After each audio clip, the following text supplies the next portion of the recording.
তাই আর নতুন করে কোনো মোটিভ লাগে না। যে সফল, যে সাকসেসফুল, যে জীবনে সমস্ত কিছু পেয়ে গেছে,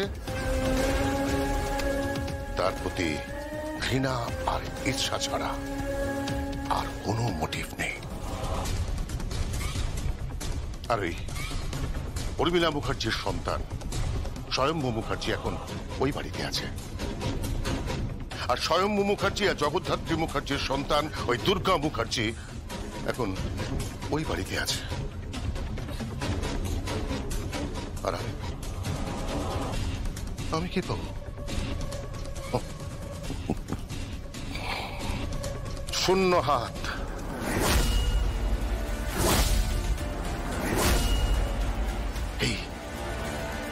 এই শূন্যতাটাকেই আমি মেনে নিতে পারিনি। আর এই শূন্যতাটা ভরাট হতে পারে শুধুমাত্র একজন, ওই একটা নাম যদি চিরতরে মুছে দেওয়া যায়।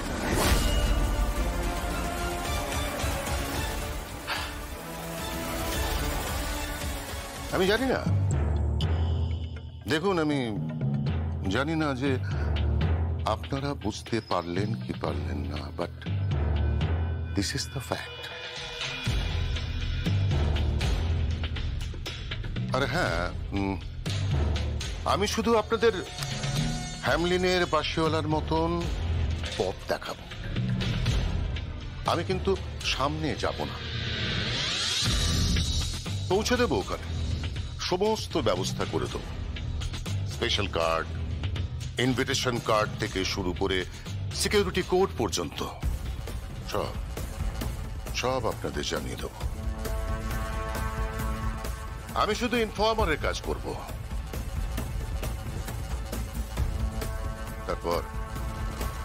তারপর কাজ হয়ে গেলে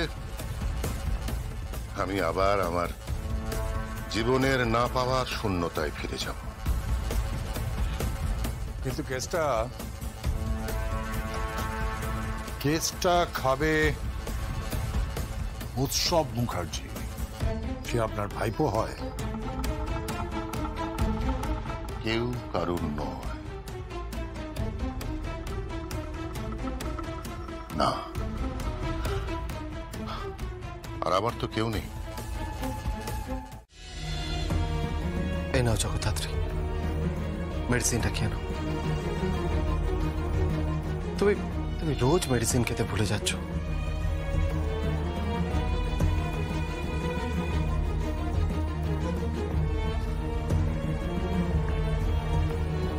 কি করব, আমার না মাথায় একটা অসুবিধা হচ্ছে, জানো, কষ্ট হচ্ছে, মাঝে মাঝে রিকল করতে অসুবিধা হচ্ছে। তার মানে তুমি এখনো সুস্থ হওনি, আর তার মধ্যেই তুমি এত ঝামেলার মধ্যে ইনভলভ হয়ে পড়েছো। ও জগদ্ধাত্রী, আজকে যদি তোমার কিছু হয়ে যায় কে দেখবে বলো তো? কেন, তুমি আছো তো? ধরো দেখি, কার নাম্বার? এটা লিলিপুটের নাম্বার। কি? হ্যাঁ, এটা লিলিপুটের নাম্বার। ওর গুড নেমে সিম কার্ডটা নেওয়া হয়েছিল। Thank you very much. কি হলো? লিলিপুটের সাথে যোগাযোগ বাবন ভাইয়ের।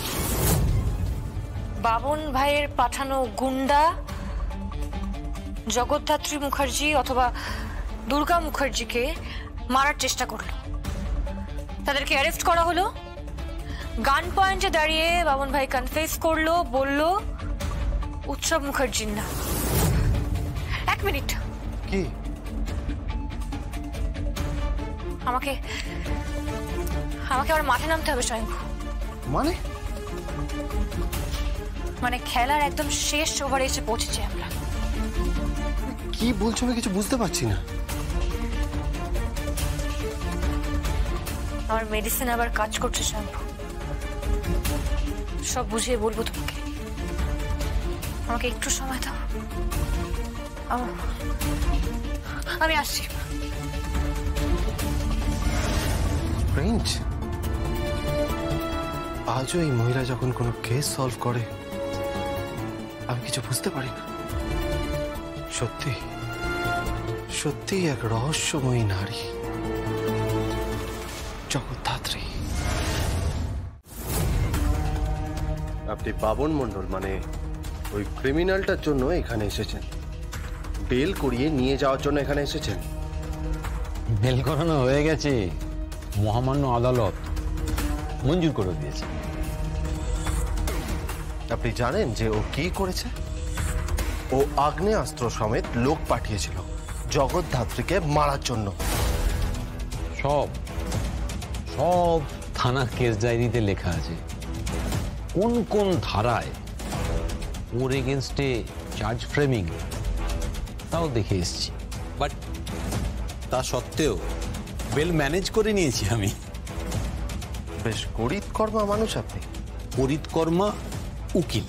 তা আপনার পেছনে কে আছে? মানে মানে আমি বলতে চাইছি আপনার ক্লায়েন্টটা কে? ক্লায়েন্ট বাবন মণ্ডল, ও আমার ক্লায়েন্ট। আপনার মতো লয়ারের ফিস দিয়ে বাবন মণ্ডলের পক্ষে কেস ছাড়ানো ইম্পসিবল। আপনি কত টাকা ফিস নেন সেটা আমি জানি। ওই টাকাটা না বাবন মণ্ডল যোগান দিতে পারে না। তা কে যোগান দিল? পেছন থেকে খেলাটা কে খেলছে? নাটের গুরুটা কে?